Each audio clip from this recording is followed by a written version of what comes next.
Ini udah jadi rahasia umum. Setiap barang antik itu pasti ada penunggunya. Dan ini salah satunya. Tentunya kalau barang antik itu dari awal saya udah dikasih tahu bahwa beberapa barang memang ada khodamnya. Nah, ada satu momen di mana saya itu dikasih bonus sebuah kotak tembaga. Gitu, tembaganya itu udah tua banget. Saya bawa pulang, ditaruh di rumah. Akhirnya saya taruh bawah dulu deh, gitu. Taruh di bawah. Awal-awal itu nggak menunjukkan tanda-tanda yang mencurigakan, gitu. Nah, baru setelah beberapa lama, gitu, setelah sekian bulan, gitu ya, nyokap saya sering mendengar suara-suara memanggil nama saya, suara memanggil ibu saya. Bahkan, tuh kan gue merinding lagi. Bahkan ibu saya pernah dengar suara perempuan tertawa dari sini ketika rumah masih kosong. Rumah kosong, dia sendirian di sini, ketawa gitu, dia ketakutan. Tapi akhirnya setelah beberapa kali saya dengar sendiri suara itu, dan ibu saya serta adik-adik saya pada makin lama protes gitu, karena makin mengerikan, dibilang gitu, nih coba deh tanya lagi sama Kohan, gitu, sama penjualnya. Gitu. Nah akhirnya saya ada kesempatan lagi ke Semarang, saya tanya sama Kohan bahwa itu tuh ternyata kotak peninggalan orang Tiongkok zaman dulu yang dikremasi. Jadi sudah meninggal, terus tubuhnya dibakar, hasil kremasinya dimasukin ke dalam kotak itu. Halo Sobat Buntu, ketemu lagi dengan saya, CEO Jalan Buntu. Nah, di video kali ini saya lagi bertamu ke salah seorang entertainer. Jadi, yang hobinya tuh ngoleksi banyak barang-barang antik. Langsung aja kita kenalan sama beliau. Om Chris. Assalamualaikum. Waalaikumsalam. Ya. Harusnya saya yang assalamualaikum nih ya. Iya, habis lu lama ngomongnya, gue duluan deh jadi. Gimana kabar nih? Saya alhamdulillah baik, sampean apa kabar? Alhamdulillah baik juga. Baik ya. Om, Ya. ini udah lama ngumpulin ini Om. Ini, barang-barang ini? Iya. Ya, sebelum saya cerita nih, itu emang tetap harus pakai ini, Iya pakai dong. masker. Iya, ikonik. Oh, icon, bukan karena pandemik ya? Bukan.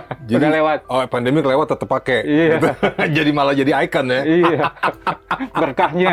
Berkahnya di situ ya? Iya. Oke. Jadi saya itu adalah memang penggemar barang-barang antik dan jadul, gitu. Backgroundnya dulu ya. Nggak tahu kenapa dari kecil itu saya memang udah suka. Jadi gara-gara film apa namanya tuh Friday 13, tahu kan? Dulu ada di sebuah stasiun TV, serial Friday 13 gitu. Itu kan dia ngumpulin barang-barang antik tuh, ngumpulin barang-barang antik yang aneh-aneh, yang di dalamnya tuh ada apa sih? Ada keajaiban-keajaiban atau ada keanehan-keanehan gitu. Nah dari situ saya tuh suka banget sama film itu gitu. Waktu itu saya masih kuliah deh kalau nggak salah, masih kuliah ya, tahun 88, 89 kalau nggak salah itu. Nah dari situ saya tuh terinspirasi bahwa suatu saat saya pengen punya rumah kayak begini nih. Di mana rumahnya itu ya rumah biasa aja, tapi barang-barang antiknya kesebar di seluruh rumah, karena di film itu kayak begitu penggambarannya gitu loh. Nah karena terinspirasi oleh film itu, ya namanya kita suka nggak bisa ditanya ya kenapa suka gitu. Ya suka aja gitu. Karena saya suka hal-hal yang berbau artistik gitu. Karena mungkin saya seniman, kakek saya seniman, bapak saya seniman gitu. Jadi emang darahnya dari situ kali ya. Jadi saya mulai ngumpulin barang-barang yang kecil-kecil dulu, sekitar tahun 90-an awal lah. Gitu. Nih sebentar Om, ya. Dari semua barang ini, ada nggak yang mengganggu di keluarga Om? Nah, ada Om? Ada tapi belum sampai situ. Tahan dulu nih gitu, Om. Ya. Tahan dulu. Siap. Oke Sobat Buntu, buat kalian yang masih penasaran dengan cerita detailnya dari Om Krisna, pokoknya jangan kemana-mana, tetap pantengin terus Jalan Buntu.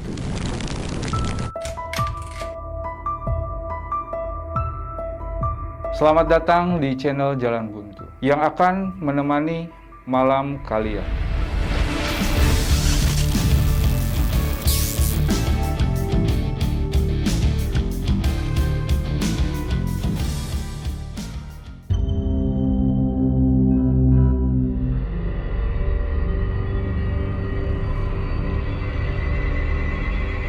Oke Om, jadi gimana nih kelanjutan ceritanya? Ya, dari situ saya kan mulai kerja sebagai aktor ya. Aktor di tahun 90-an tuh saya mulai kerja sebagai aktor gitu lah, sama ada kerjaan-kerjaan lain di dalam dunia entertainment gitu loh.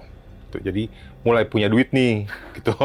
Mulai punya duit, akhirnya mulai bisa beli barang-barang yang menurut saya antik gitu ya. Ya barang-barang kecil lah, nggak gede-gede gitu kan. Jadi mulai ngumpulin. Nah, setelah sekian puluh tahun gitu, inilah hasilnya nih semua ini yang ada di rumah ini gitu. Jadi cerita awalnya kenapa saya suka barang antik tuh ya itu gara-gara terinspirasi film Friday 13. Lalu saya mulai beli barang-barang antik dan dikumpulin seperti ini. Akhirnya jadi satu koleksi. Saya nggak beli yang gede-gede karena rumah saya kan mungil. Kalau saya yang gede, rumah saya kebanting nanti gitu. Jadi belinya yang ya udah yang kecil-kecil aja gitu. Tapi mempunyai nilai history, mempunyai nilai story sendiri dari setiap barang-barang yang ada di sini gitu. Jadi saya merasa senang gitu bahwa saya beli barang-barang ini karena perjuangan saya sendiri gitu. Jadi dan saya pun belinya bukan di galeri. Saya selalu nyari di loakan gitu, di loakan atau hunting di tempat-tempat di mana ada misalnya di satu desa gitu. Saya cari informasi, desa sini ada yang suka jualan barang-barang lawas nggak? Ada, ntar dikasih tahu sama orang yang pahamnya di sana. Akhirnya saya beli gitu. Ini kayak gini nih, apa nih mangkok-mangkok ini, mangkok-mangkok apa? Ini belinya di pedalaman Kalimantan, gitu. Jadi bukan di galeri. Saya selalu anti beli di galeri karena menurut saya nggak ada nilai apa ya, nilai story-nya gitu. Lo punya duit, lo masuk galeri, lo bayar selesai. Kalau ini kan ada hunting, nanya-nanya dulu, kumpulin informasinya dulu. Pokoknya capek dulu deh, terus berburunya dulu gitu, tawar-tawaran dulu sama yang punya. Jadi kayak gitu, menurut gue lebih suka yang kayak gitu. Tuh. Nah, tadi kembali lagi dari sekian banyak barang ini, tentunya kalau barang antik itu dari awal saya udah dikasih tahu bahwa beberapa barang memang ada khodamnya, gitu ya. Ada yang bisa menampakkan, ada yang memang ya macam-macam ceritanya lah gitu. Bentuknya ada yang penampakan, ada yang suara-suara, ada yang cuma sekelebatan aja, bayangan-bayangan gitu, atau kayak ada angin lewat, ada kayak gitu. Kebetulan di sini itu dari awal saya pindah sini tahun 78 memang sudah ada rumah ini. Kalau menurut saya setiap rumah pasti ada khodamnya gitu. Di sini memang ada khodamnya. Penjaga rumah ini itu perempuan gitu. Perempuan dan dia ada di depan situ, dekat tong sampah situ. Nggak tahu kenapa di situ memang kayaknya auranya agak-agak muram gitu. Tapi memang dia di situ gitu. Nah itu sebelum ada barang-barang antik ini memang dia udah di situ, tapi dia tidak mengganggu. Tapi beberapa kali ada semacam penampakan, tapi tidak berupa wujud yang nyata. Kayak semacam sekelebatan bayangan perempuan. Itu kita serumah pernah lihat hal-hal seperti itu, gitu. Tapi bukan karena barang antik ya, karena memang sudah ada di sini dari awal. Saya pindah di sini dari tahun 78, sekarang 2025, artinya berarti udah 47 tahun saya ada di sini, gitu. Jadi udah homey banget di sini dengan segala cerita yang aneh maupun yang ajaibnya gitu di sini. Gitu. Nah. Karena saya banyak beli barang antik, gitu, saya punya toko langganan. Itu di Semarang, ya. Awal-awal 2000, tahun 2000-an gitu, saya sering beli di sebuah toko, itu atas rekomendasi teman saya, namanya almarhum Kohan. Dulu masih Kohan, sekarang karena orangnya udah meninggal, Chinese ya, almarhum Kohan. Kenapa saya suka beli di situ? Pertama, tokonya itu bukan bentuk galeri, jadi dia bentuknya gudang, gitu. Dia gudang itu gede banget, ada kali 2 kali rumah saya ini gitu. Wah, luas banget ya? Ya, gitu. Saya dikasih kebebasan untuk memilih barang, terserah lo mau jam berapa aja, mau seharian di situ terserah. Kadang-kadang saya bahkan sampai subuh di situ, asik-asik karena saking asiknya nyari barang-barang antik di situ kan. Kan barang-barang itu juga belum apa sih istilahnya, belum kayak di apa ya, belum dibener-benerin gitu loh, karena memang masih bener-bener asli banget gitu. Dia menemukannya seperti itu, ya dijual seperti itu gitu. Nanti kalau misalnya kita udah deal, mau dibenerin nggak nih? Mau benerin ya baru mungkin dia dipoles-poles biar lebih shiny atau apalah gitu. Nah, jadi kadang karena suka ya saking senangnya sama barang-barang antik itu, saya suka lupa waktu, dan Kohan itu memang membebaskan pembelinya untuk 24 jam. Di situ nanti barang-barang yang udah dipilih, dikumpulin, dia catat itu. Wah, kadang-kadang suka catatannya tuh banyak banget gitu. Dan harganya itu sangat-sangat murah gitu. Makanya saya sukanya gitu. Udah dikasih kebebasan waktu di situ, barangnya banyak banget gitu, dan juga bisa ditawar sampai serendah-rendahnya di situ. Kohannya juga baik banget gitu. Sayang sekali sekarang beliau sudah tiada. Dan akhirnya saya jadi langganan gitu di situ. Saking seringnya belanja di tokonya Kohan ini, pada suatu saat ya, awal-awal tahun 2000-an, saya ada kerjaan ke Semarang gitu. Ada kerjaan di sana, selalu saya mampirin ke tempat Kohan. Begitu kerjaannya kelar, saya telepon Kohan. Kohan, saya lagi ada di Semarang nih, gitu. Bisa mampir nggak? Oh iya, silakan. Mau kapan? Mau sekarang? Bahkan dia suka selalu begitu, mau sekarang. Nggak, kayaknya besok. Sekarang saya lagi ada kerjaan. Oh ya udah, datang aja, gitu. Biasanya saya datang itu habis maghrib, gitu. Habis maghrib, nggak tahu kenapa saya lebih suka nyari barang-barang antik itu malam gitu loh, biar suasananya itu lebih dapet, hening gitu kan. Bisa lebih konsentrasi menurut saya. Ya udah, akhirnya besoknya di awal tahun 2000-an itu sekitar bulan-bulan apa ya, awal-awal tahun Februari deh kalau nggak salah gitu. Saya lagi ada kerjaan ke sana. Habis maghrib saya sambangin rumah Kohan. Udah disambut sama Kohan di sana seperti biasa. Nggak langsung ke gudangnya, tapi Kohan biasanya kasih kita privilege dulu, misalnya makan-makan dulu gitu, karena saya udah seringnya ke sana kan gitu, biasalah menjamu pelanggan gitu. Dan saya beli tuh nggak cuma 1-2 barang, pasti berkotak-kotak gitu loh. Hasilnya tuh pasti ada berapa dus gitu saya beli gitu. Nah, udah akhirnya udah sana ngobrol, udah asik, udah makin malam. Terus ya udah mau sekarang, kata Kohan gitu. Iya boleh Kohan. Ya udah dianterin ke gudangnya. Awal-awal saya masih takut tuh di gudang Kohan. Soalnya kan gudangnya rada-rada spooky menurut saya ya. Karena lampunya kan temaram. Gudang itu banyak barang antik isinya gitu loh. Jadi awal-awal saya masih ditemenin. Tapi lama-lama saya dibiarin sendiri aja. Paling ditemenin sama asistennya. Supaya kalau ada pertanyaan-pertanyaan langsung bisa dijawab gitu. Tapi asistennya juga nggak ngikutin saya sih. Biasanya dia cuma duduk aja di pojokan gitu. Ya udah, saya asik tuh milih-milih barang sampai kadang-kadang sampai subuh, bener-bener subuh sampai azan subuh gitu. Terus kekumpul berapa Kohan berapa nih segini gitu. Jadi belinya tuh nggak yang harga satuan gitu, nggak gitu, tapi udah borongan lah gitu. Paling dia liatin, oh sekian gitu. Tapi ya harganya masih terjangkau lah gitu. Nggak sampai ratusan juta gitu, enggak gitu. Kadang-kadang puluhan juta nyampe gitu, tapi nggak sampai ratusan gitu. Jadi masih oke lah. Ini gimana barang-barangnya, ada yang mau dipoles apa enggak? Kalau saya kebanyakan rata-rata cuma pengen dibersihin aja gitu. Arti kata kan banyak debunya tuh. Tapi saya nggak pengen merusak keotentikan dari barangnya tersebut. Misalnya ada barang misalnya yang terbuat dari kuningan, orang sukanya ada yang kuningan yang bener-bener shiny gitu, dipoles lagi. Kalau saya nggak, udah biarin begitu apa adanya. Yang penting jangan ada jangan ada debunya, jangan ada sarang laba-labanya, biar kesan otentiknya tuh bener-bener kelihatan. Tuh, kesan jadulnya tuh kelihatan. Tuh. Nah udah gitu. Nah karena saking seringnya, satu saat saya sebetulnya beberapa kali sih dikasih, kalau setiap kali beli itu pasti dikasih bonus sama dia. Hadiahnya. Gitu. Kasih bonus. Nah, ada satu momen di mana saya itu dikasih bonus sebuah kotak tembaga gitu. Tembaganya itu udah tua banget. Warnanya itu warna kayak apa ya? hijau kebiru-biruan gitu, karena udah saking tuanya. Saya tanya sama dia kan, ini apa? Dia cuman bilangin tembaga doang gitu, kotak tembaga. Isunya udah tua banget tuh, dia bilang gitu, 200-an lah, 200-an tahun. Oh ya udah, dia bilang oh ya saya terima deh gitu. Udah, saya nggak punya tendensi apa-apa.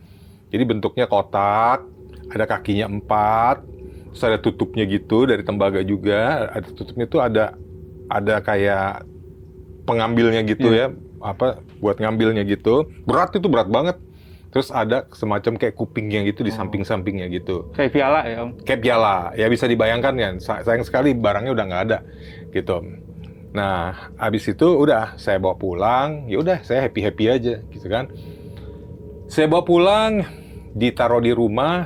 Saya ngelihat rumah saya kayaknya udah lumayan penuh nih. Di atas, di dalam lemari udah nggak ada tempat lagi gitu. Udah padat kan, pada padat merayap. Lihat aja nih banyak di sini. Akhirnya saya taruh bawah dulu deh, gitu. Taruh di bawah. Awal-awal itu nggak menunjukkan tanda-tanda yang mencurigakan, gitu. Nah, baru setelah beberapa lama, gitu, setelah sekian bulan, gitu ya, nyokap saya itu ibu saya, gitu, buat yang nggak tahu nyokap, bahasa anak 80-an. Ibu saya ini sering mendengar suara klotok-klotok, gitu, dari dia curiganya dari kotak itu, gitu loh. Klotok, gitu kan. Berapa kali gitu, karena udah, kadang kan ibu saya itu bangun malam, gitu kan. Bangun malam mungkin dia lagi ke toilet atau apalah, saya nggak ngerti gitu. Adik-adik saya juga gitu. Iya tuh, banyak saya denger tuh beberapa kali bunyi tuh ada binatangnya apa gimana sih, gitu. Klotok, berisik tahu, gitu. Biasa perempuan kan suka ngomel-ngomel gitu kan. Mana sih, saya nggak pernah denger gitu. Ya udah, akhirnya karena saya nggak percaya gitu, akhirnya ya cerita itu beberapa kali menguap begitu aja tuh, sampai akhirnya satu malam saya mau sholat malam deh kalau nggak salah waktu itu. Nah, itu kebetulan bunyi itu. Kebetulan bunyi. Oh iya, benar tuh bunyi. Saya perhatiin gitu kan. Oh iya, benar tuh. Nah, bunyi kan? Dari kotak itu ternyata, gitu. Nah, dari kotak itu, begitu saya maju untuk dekatin itu, kok gue jadi merinding ya? Gitu. Karena ini lagi saya ajak pikiran saya pada malam itu gitu loh. Berhenti. Gitu. Kok berhenti ya? Gitu. Saya buka itunya, tutupnya. Saya pikir ada tikus, tapi nggak mungkin lah. Karena itu tertutup rapat kan. Dan itu manusia aja ngangkatnya berat banget, gitu. Binatang nggak mungkin. Gitu.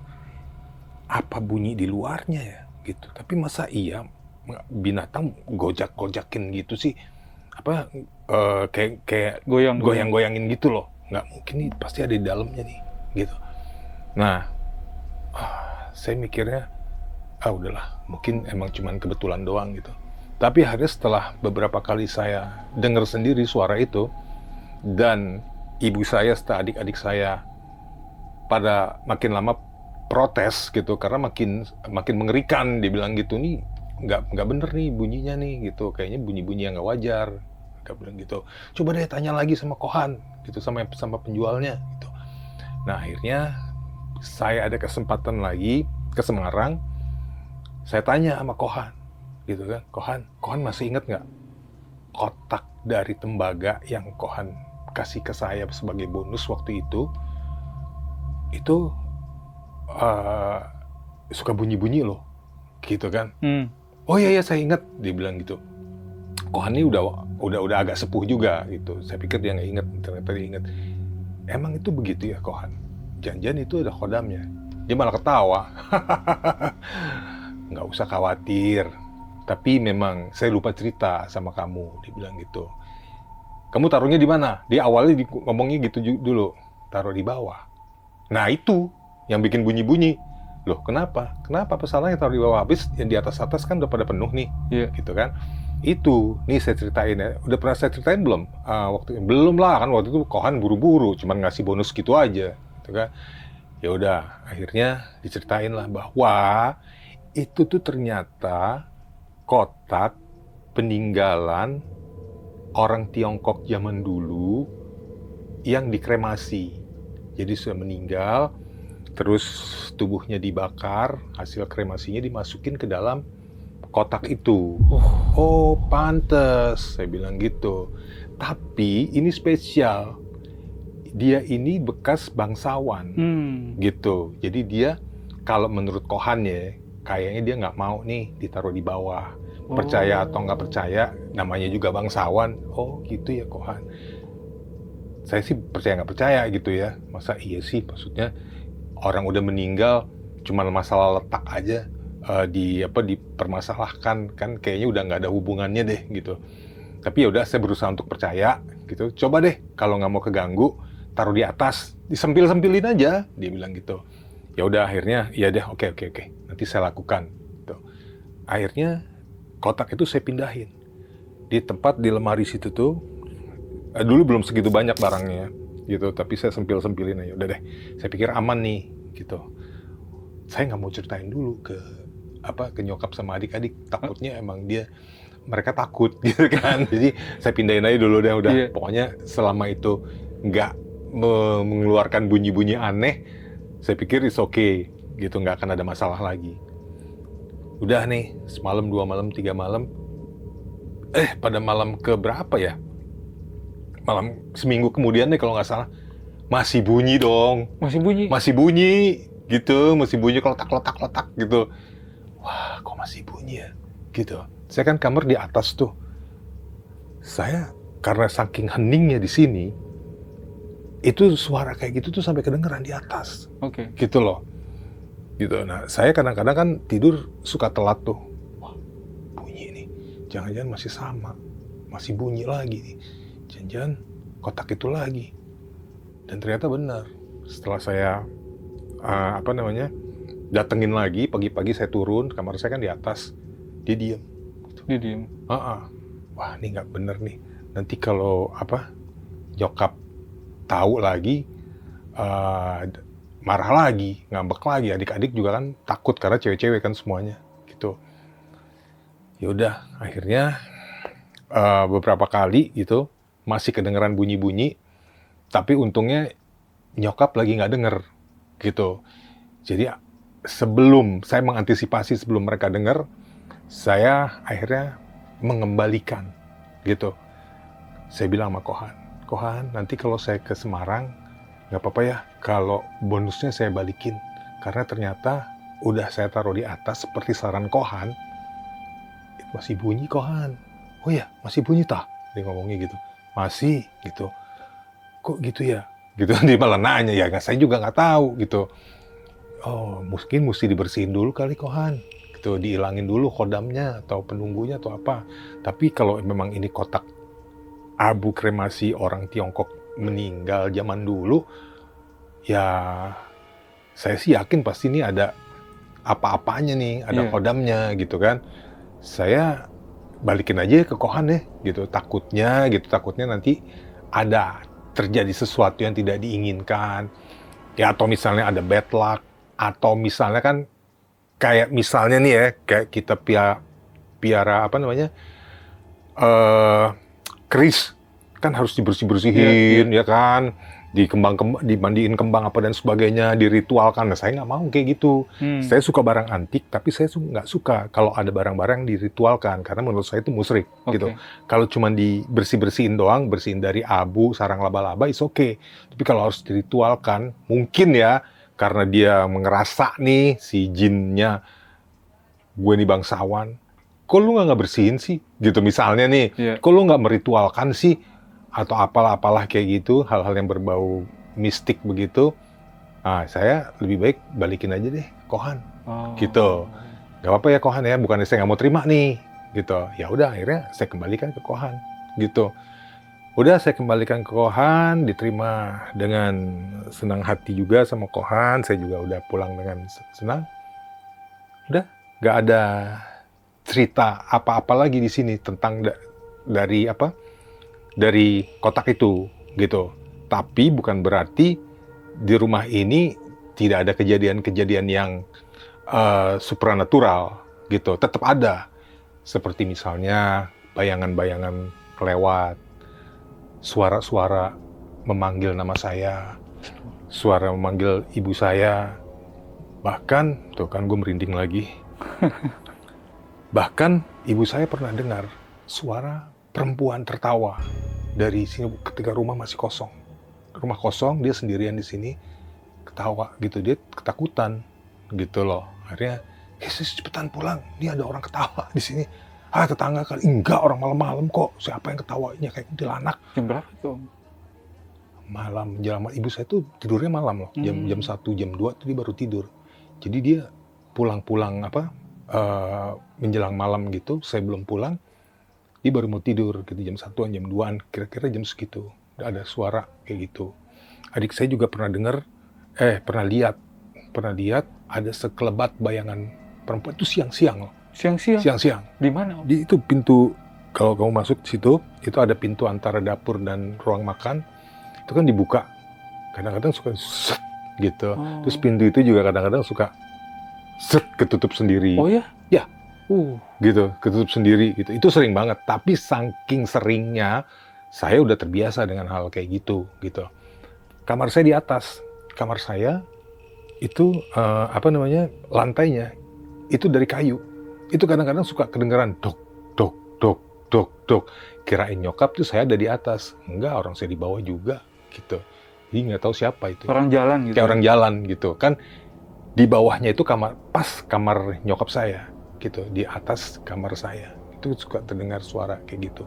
Tapi nggak mengganggu ya, mengganggunya cuma begitu doang gitu, tidak yang misalnya memunculkan jati dirinya kayak semacam bentuk-bentuk yang menyeramkan gitu, Kunti, Poci atau Mr. Gondo atau apa gitu, nggak ada di sini. Jadi cuma sebatas itu aja, dan itu berlangsung sampai sekarang. Sampai sekarang masih. Dan mungkin karena mungkin tadinya ada, tapi mungkin karena banyak barang-barang antik ini mereka seneng kali ya. kayak dikasih tempat gitu. Cuman buat saya, karena saya di sini sering, ya saya ibadah lumayan lah gitu ya. Saya nggak pernah lepas sholat dan lain-lain gitu. Mama saya juga sering ngadain kebaktian di sini sama teman-temannya. Jadi ya aman-aman aja, insya Allah aman gitu. Nggak pernah ada cerita-cerita yang misalnya ada yang kemasukan, arwah atau apa gitu, nggak ada. Atau diliatin bentuknya, nggak ada. Tapi kalau ada tamu-tamu saya yang nginap di sini, itu kadang suka usil mereka. Suka misalnya kayak ada yang ngebangunin gitu. Ada yang setiap malamnya itu? Ya mungkin lagi tidur gitu, dijawil-jawil gitu tau kan, dicolek-colek gitu. Nah itu semalam siapa yang nyolek-nyolek gue gitu kan, teman saya ada yang pernah gitu. Nggak ada yang bangunin. Sumpah gue ada yang bangunin gitu. Tuh, kayak gitu. Terus ada yang lewat mimpi juga ada gitu. Nah, yang lebih aneh lagi, saya pernah dengar cerita ya, tapi nggak tahu lah itu benar atau enggak ya, atau apa memang sugestinya dia aja tuh gimana, saya nggak ngerti deh. Asisten saya pernah diceritain sama tetangga. Jadi di atas genteng saya nih, dia suka ngeliat perempuan. Ya, gitu menjelang sepertiga malam gitu, subuh-subuh gitu kan. Lewat sini, kok ada ini ya? Ada kayak ada perempuan gitu lagi nongkrong di atas genteng. Gitu, nongkrong di atas genteng. Tapi ya udahlah, dia juga nggak bisa ngapa-ngapain kan, jalan aja cepet sambil baca-baca gitu. Tapi akhirnya kasih tahu ke asisten saya gitu. Nah, asisten saya ini namanya Mas Koko, itu juga ada kamarnya di atas. Itu juga dia nggak kalah kliniknya tuh. Di kamarnya itu banyak banget barang-barang klinik gitu. Saya juga heran. Tau nggak ada apa? Saya nggak pernah berani naik ke dia karena saking menurut saya serem banget gitu. Tapi kalau dia udah biasa kayak ada kayak kepala tengkorak gitu, tengkorak monyet. Oh ya? Gitu, tengkorak monyet gitu yang dia di kalung gitu. Terus ada topeng-topeng apalah gitu. Sebetulnya itu apa ya, barang antik saya juga sih. Cuman karena ditaruhnya di tempat sekecil itu jadi kelihatan serem gitu loh. Mana kamar juga cuman sekotak gini gitu. Terus ada apa ya, kayak kamar dukun deh menurut saya sih gitu di atas itu. Nah itu karena sekarang Mas Kokonya udah nggak ada, malah tambah serem gitu. Oh gitu, karena kosong. Karena kosong gitu ya. Dan nggak pernah dijamah, saya juga paling males ke atas kamarnya dia gitu, buat bersih-bersih atau apa, udah biarin aja dia. Ntar aja kalau kapan-kapan dia kesini, dia suruh bersihin, kayak gitu. Nah jadi hal-hal semacam itu yang bersifat apa ya, supranatural, klinik itu memang ada, tapi hanya sebatas seperti itu gitu. Cerita tentang apa ya, yang serem-serem, yang penampakan yang bener-bener tadi yang saya bilang gitu tuh nggak ada, alhamdulillah gitu. Mungkin kalaupun ada, mungkin saya pingsan kali ya. Seberani-beraninya saya ya, saya cuma punya pengalaman menghadapi hal-hal yang supranatural yang bersifat mendengar, melihat bayangan, kayak angin, kayak gitu, dipanggil-panggil nama, sebatas itu. Tapi kalau misalnya, nauzubillah min zalik, jangan sampai tiba-tiba ternyata gitu kan, namanya lagi apes, mungkin lihat si penunggunya ini yang perempuan ini masih ada sampai sekarang gitu. Tiba-tiba saya ngelihat bentuknya, mungkin nggak tahu juga di reaksi saya, apakah saya pingsan, apakah saya terpaku, atau saya justru berdoa. Saya belum tahu karena belum pernah kejadian kayak gitu. Tapi kamar saya kan di atas nih, gitu. Itu kalau tengah malam, itu sering Ketok. bukan, dilempar kayak pasir. Itu dari saya kecil. Saya kan udah dari kelas 6 SD saya tidur di situ. Saya iseng nanya sama orang yang tahu kan, itu apa sih? Kunti katanya. Kunti. Katanya sih begitu. Kunti, cuman dia kan nggak pernah mengeluarkan suara yang seperti di film-film hihihi apa kayak gitu, nggak, cuma ser gitu. Itu kebanyakan menjelang saya sholat malam, tapi nggak apa-apa, bagus juga karena kayak ngebangunin saya untuk sholat tahajud gitu, jadinya begitu. Cuman karena saking seringnya, udah puluhan tahun saya di sini, woi jangan ganggu gue, paling gitu doang sih gitu. Terus habis itu kayak suara, tau nggak apa, kayak suara burung terbang. Itu nggak tahu beneran burung. Tapi masa iya burung jam segitu ngapain? Coba burung apa yang ada jam segitu? Gitu. Oh. Jadi abis ser gitu, kayak pasir gitu. Terus tiba-tiba abis saya kayak gitu, jangan ganggu gue, gitu. Jadi saya tegas-tegas aja gitu. Pergi lo. Gitu. Nah gitu, kayak gitu. Jadi ceritanya ya segitu aja, artinya nggak sampai dalam bentuk penampakan gitu.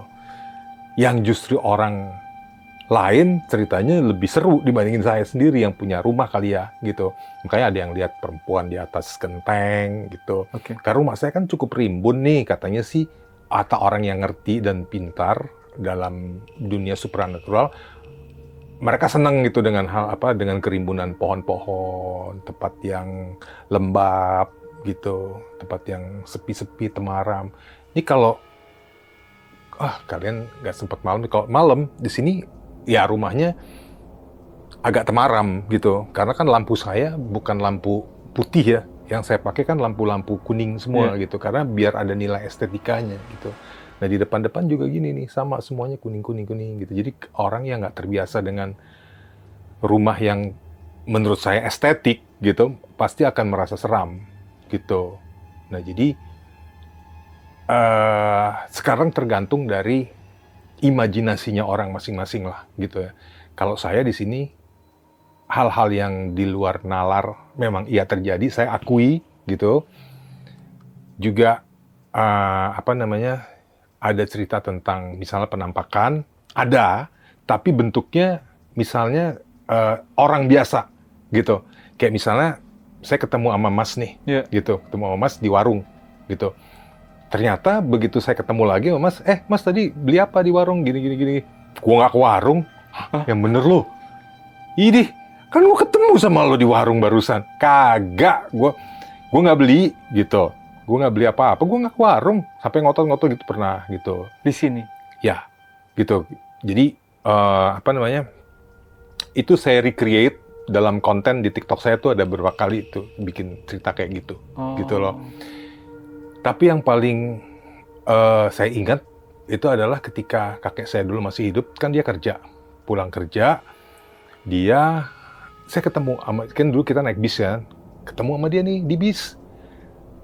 Saya masih SMP waktu itu, sekitar tahun 82 atau 83 gitu deh.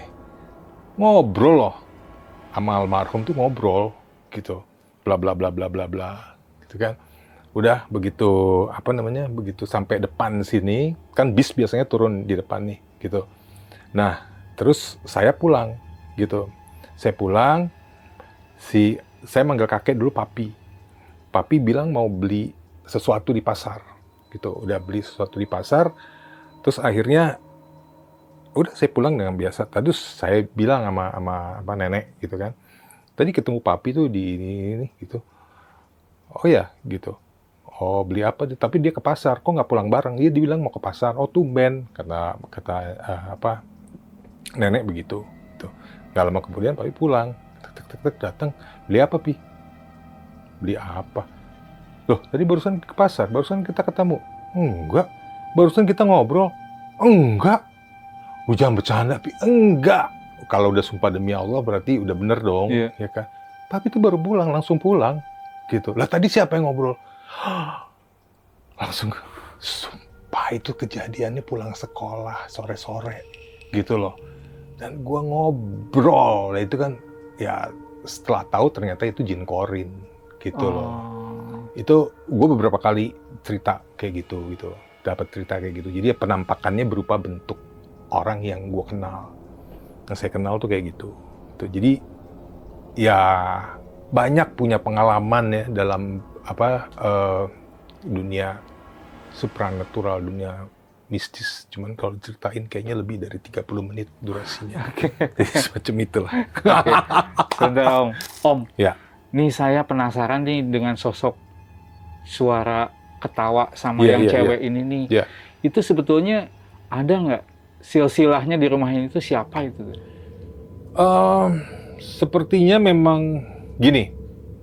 Rumah ini dulu adalah bekas pindahan orang-orang yang tergusur dari Asian Games tahun 1964 dari Senayan. Jadi dibangunlah kompleks ini untuk orang-orang yang digusur. Jadi rumah ini ada tuh dari tahun 1964 gitu. Nah, saya nggak tahu artinya sejarahnya rumah ini ya. Apakah memang ada orang yang meninggal dulunya perempuan di sini gitu, meninggalnya mungkin secara tidak baik-baik mungkin, arwahnya penasaran atau betah di sini gitu. Saya juga nggak tahu juga gitu. Atau memang khodamnya aja gitu, khodam penjaga tanahnya di sini gitu loh, karena nggak pernah diusir, jadi betah di sini sampai sekarang gitu. Dan saya rasa tiap rumah di sini ada khodamnya. Karena waktu saya kecil, tahun 70-an, 80-an di sini, itu tiap rumah punya ceritanya masing-masing. Tiap rumah punya khodamnya masing-masing, dan itu saya dengar dari teman-teman saya, gitu. Ya, di rumah gue juga gini, di rumah gue juga gitu. Dulu di sini ada, pohon mangga besar banget sebelah rumah saya nih. Nah, itu juga ada penghuninya sendiri di situ, tapi akhirnya udah ditebang, sekarang dibangun rumah baru gitu. Kalau di sebelah sana ujung malah lebih mengerikan lagi gitu. Dulu ada tahun 85 kalau nggak salah, itu ada teman saya yang bunuh. Ya, gitu. Nah itu sekarang rumahnya sampai sekarang nggak pernah ada yang isi. Kosong terus. Kan nggak pernah ada yang mau beli kayaknya gitu. Jadi tiap rumah di sini menurut saya sejak dipindah dari Asian Games, kompleks Asian Games ke sini, itu punya ceritanya sendiri-sendiri gitu. Dan memang tahun-tahun akhir 70-an, 80-an itu kan belum seterang sekarang nih, penerangan juga masih minim banget. Itu lebih spooky dibandingin sekarang. Oke. Gitu loh. Jadi saya rasa memang udah penunggunya dari dulu di sini. Oke. Gitu. Om pernah nggak ada yang datang ke sini nih, misalkan kayak sebut aja orang pintar lah, Iya. atau teman Om yang bisa ngebaca nih, dia cerita sama Om nih, ternyata sosok ini tuh siapa gitu. Pernah nggak ada yang ke sini? Jadi dulu pernah ada, siapa ya namanya ya? Dia pernah, apa tadi dia bilangnya kalau yang penelusuran ya? Penelusuran di sini karena penasaran dengan cerita-cerita semacam ini kan di luaran sana gitu. Itu loh, siapa namanya tuh? Pangeran Langit ya? Siapa ya? Adalah pokoknya tuh yang khusus horor-horor gitu ya, dia penyembuh gitu. Saya nggak tahu ya itu benar atau enggak. Dia bawa timnya ke sini, terus kayak kemasukan gitu, gitu. Saya kan nanya juga seperti pertanyaan sampean tadi tuh, gitu. Jadi ada ternyata di sini, katanya saya kan nggak bisa lihat. Ada di dalam tanah ini mau diambil nggak, gitu, benda pusaka. Nah, cuman ya mesti rela diobok-obok ininya, apa namanya, ubinnya. Oh jangan deh, jangan. Udah rapi-rapi rumah gua ntar berantakan lagi gitu. Karena nggak bisa ditarik gitu, mesti diobok-obok gitu. Itu yang pertama. Yang kedua, itu emang bener-bener di sini ya, walau alam bener atau enggak, dia jadi macan. Timnya itu jadi macan gitu loh. Tiba-tiba kayak kerasukan arwah macan gitu. Yang jagain ini macan gitu di sini. Macan ada di sini. Ya tapi macan-macan siluman gitulah, believe it or not, tapi it happen, dan itu saya lihat sendiri gitu bahwa dia emang kayak kerasukan arwah macan gitu. Nah, saya tanya itu yang tentang perempuan itu, gimana Mas di sini? Yang perempuan itu siapa gitu? Ya dia cuma penunggu aja di sini, gitu. Dia nggak ada sejarahnya gitu. Dia lihat di sini tanah kosong dulu, ya udah dia di sini betah. Kalau mau diusir boleh, kita usir sekarang. Ganggu nggak? Enggak sih, gitu. Ya udah biar aja dia di sini kan nggak apa-apa juga kan, nggak apa-apa sih. Puluhan tahun saya di sini nggak terganggu dengan kehadirannya, gitu. Ya udah jadi saya biarin aja. Karena di situ lembab mungkin ya, jadi dia betah di situ sampai sekarang masih ada, gitu. Jadi saya nggak berusaha untuk mencari tahu gitu loh siapa sosok perempuan ini lebih detail kepada si pangeran yang tadi itu, Pangeran Langit itu. Jadi saya pikir ya udah ceritanya sekian aja sampai di situ gitu. Jadi saya biarin aja. Oke. Gitu. Om, kan tadi bilang nih Om ya, ada yang lihat sosok wanita di atas sama sosok yang di sini. Terus yang ngelempar itu sosok kuntilanak tuh yang itu sosoknya sama itu aja atau beda-beda? Gini, kalau yang Kunti, saya berasumsi aja ya kalau itu Kunti, karena saya nanya ke orang pintar, itu kerjaannya Kunti, gitu loh. Cuman kalau yang sosok yang di sini itu bukan, beda. Gitu loh. Artinya dia kayak semacam arwah aja, gitu loh. Cuman ya penampakan wanita biasa aja, gitu loh. Nggak yang kalau Kunti kan tahu sendiri kan penggambarannya seperti apa gitu kan. Nah, jadi dia memang semacam arwah perempuan yang seperti itu. Jadi menurut saya yang sekelebatan suka lewat di sini, mungkin yang duduk di atas. Yang duduk di atas saya nggak tahu itu, karena berkaitan dengan kamar saya yang suka di lempar-lempar, apa itu Kunti atau bukan, saya nggak tahu gitu. Tapi kalau yang suara atau bayangan-bayangan, saya yakin itu adalah yang ini makhluk astral itu, gitu loh. Tuh. Pernah nggak Om dia tuh menyampaikan pesan apa gitu sama Om atau sama keluarga yang lain? Nggak ada, kita nggak pernah berinteraksi dengan cara apapun gitu ya, dan nggak pernah mau. Jadi artinya ya udah, lu punya dunia lu sendiri, kita punya dunia kita sendiri, jangan saling ngeganggu. Lu mau tinggal di sini karena mungkin lu duluan di sini, ya silahkan gitu. Kalau mau jagain rumah ya silahkan gitu kan. Tapi kita nggak pernah berinteraksi seperti itu, dan dia juga nggak pernah misal datang dalam mimpi gitu, atau memberikan tanda-tanda supranatural atau apa gitu, nggak pernah sih. Nih jadi penasaran sama keluarganya Om nih. Ada nggak salah satu dari keluarga Om gitu yang istilahnya seperti kan Jawa ya, Ya, kejawen saya Jogja. atau gimana gitu, ada nggak? Eh, Basicnya kami ini, keluarga kami dari pihak ayahnya ibu saya itu keturunan dari Pakualam 5 gitu, Pakualam 5 Yogyakarta gitu. Nah, kakek saya yang saya panggil papi itu dia kejawen. Kejawen. Ya, dia kejawen. Saya pernah lihat waktu saya masih kecil, ya, dia itu kayak semacam sembahyang di sini, tapi dengan cara kejawen. Semuanya dimatikan, dia duduk di ruang tamu, di ruang makan situ, terus dia kayak berdialog gitu dengan pakai bahasa Jawa kuno. Wah. Gitu, pakai bahasa Jawa kuno. Saya takut juga sih dengernya gitu loh, tidur aja lagi gitu. Jadi mungkin kami ada keturunan apa istilahnya ya, bisa merasakan atau bahkan bisa melihat sensitivitas kayak gitu dari kakek saya itu gitu, karena memang dia keturunan Pakualam 5, dia aja masih punya gelar Raden Mas gitu. Terus dia juga kejawen gitu. Bahkan sebelum masuk Islam, dia udah kejawen duluan. Oh, udah kejawen. Dia kejawen duluan. Dan dia selalu berhubungan dengan hal-hal yang bersifat supranatural gitu. Oh.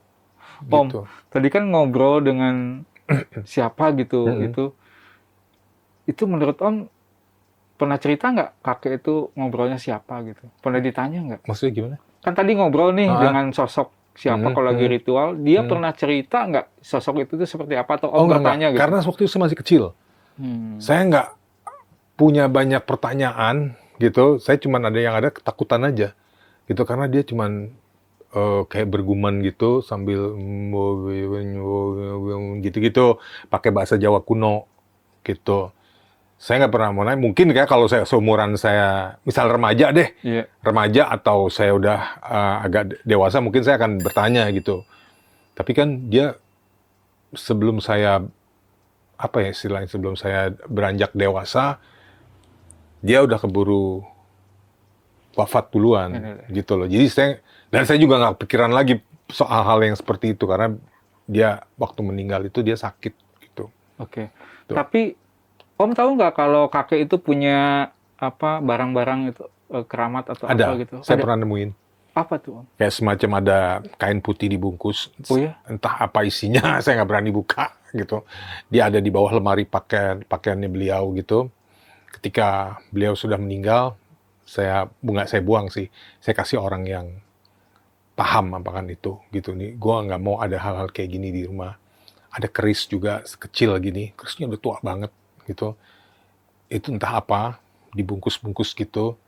Itu terus ya saya kasihin lah semua kayak gitu. Itu ada kayak gitu, hal-hal apa benda-benda, tahu ya pusaka apa bukan saya nggak tahu deh. Gitu, tapi itu kayaknya ritual gitu. Jadi nggak termasuk dengan koleksi seperti ini, beda gitu ya? Dulu belum ada ini kan koleksi. Saya kan koleksinya ya setelah beliau udah wafat, baru saya koleksi seperti ini. Gitu. Om, mungkin nggak kalau sosok yang perempuan ini disimpan di rumah ini tuh untuk menjaga rumah Om? Sepertinya enggak, karena memang menurut cerita dari yang tetangga-tetangga yang memang sudah ada di sini lebih dulu dibandingkan saya, yang mungkin dari tahun 1964, 65, dari tahun 60-an itu memang ada penunggunya itu perempuan di sini, gitu. Tadi kan saya sudah cerita bahwa tiap rumah di sini sepertinya memang ada khodamnya masing-masing, gitu. Jadi memang bawaan tanahnya di sini, bawaan bangunannya di sini, gitu loh. Jadi bukan karena kakek saya naruh atau apa, enggak, bukan seperti itu, gitu. Jadi saya pun yakin memang, karena saya ingat tetangga-tetangga saya dulu ceritanya seperti itu, gitu. Rumah lo tuh serem loh, Chris, begini, gini. Hati-hati lu banyakin ini deh pengajian, banyakin sholat, banyakin ini, gitu loh. Kenapa emang? Dulu kan masih kecil ya, gitu. Ini ada perempuan di sini yang nungguin, gitu. Jadi memang mereka-mereka yang udah tinggal di sini terlebih dahulu sudah menceritakan hal itu sama saya. Om, maaf nih Om, kita balik sedikit ke yang tempat abu jenazah itu tuh. Kohan itu pernah cerita nggak yang sosok bangsawannya itu tuh seperti apa Om? Penggambaran saya ya, Kohan sih nggak bercerita secara detail seperti apa. Yang namanya bangsawan, saya pasti nggak tahu kenapa penggambarannya pasti laki-laki gitu ya. Laki-laki, bangsawan Cina zaman dulu gitu, mungkin seperti ada yang nanti bisa ngambil di ini deh, bisa ngambil apa gambarnya di ini lukisan saya nih ada nih di sekitar sini di bangku ini. Yeah. Ini ada bangsawan Cina gitu, Cina Tibet gitu. Penggambaran saya kayak gitu. Nah, itu karena lukisannya gede nih. Nah, entah kenapa saya tuh nemu lukisan itu waktu saya jalan-jalan ke Argentina. Gitu loh. Di tempat di loakan tuh saya nemu itu. Gitu loh. Saya jadi, tuh kan merinding lagi gua. Saya jadi teringat lagi tuh cerita Kohan. Waktu beli apa lukisan itu ya. Jangan-jangan penggambarannya yang dulu apa namanya dibilang kotak abu bangsawan itu ya kayak ini nih gitu loh. Karena itu mah benar-benar lukisan jadul gitu. Ini ada akhirnya saya bingkai itu di situ.